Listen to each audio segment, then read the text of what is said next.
at different times came up at big times. And I loved the part of Poppy's message where when he sat him down, he really wanted to point out to the guys, hey, loosen up, have fun. And if you think, if you think this is an every year occurrence, you're kidding yourself. He said, it's been 5 years since I've played on this stage for the World Series. He said, this is not every day. You gotta take everything you've got right now, and you got to put it all out right now because we are living for today, but just loosen up and have fun because they were playing tentative and they seemed tense and they just weren't making the plays that we've grown accustomed to seeing them make this season.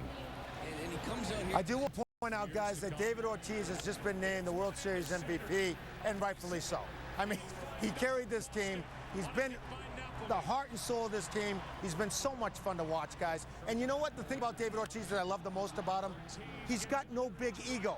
He'll talk to anyone. He's very down to earth when it comes to people. He'll sign autographs for everybody that comes up to him. He'll take a moment to spend time with you. But when he gets locked in, and when he gets locked in at that plate, boy, there's no one better.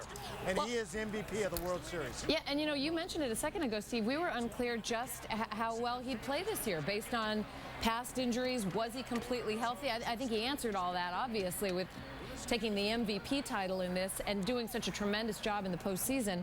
What do you think his future is here? How much longer do we have Big Papi?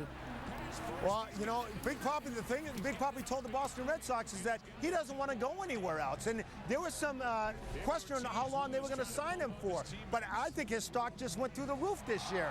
He lost weight. He got himself in shape. Okay, he was injured at the beginning of the year, but he got himself healthy, and then all of a sudden his confidence has started to grow. When you watch Big Papi on the base paths, you saw a guy that could go from first to home plate in a heartbeat, and he's a big guy, and yet he ran so much better this year, and he carried himself so much better as well. And Big Papi is your World Series MVP. And Steve, it's insane when you look at the numbers of what Big Papi accomplished, not just in the postseason, but in the World Series. His batting average was .688, 2 home runs, 6 RBIs, and it wasn't until tonight's game they decided to pitch around this guy. I'm thinking, really? It took you that long to figure out you might want to walk him?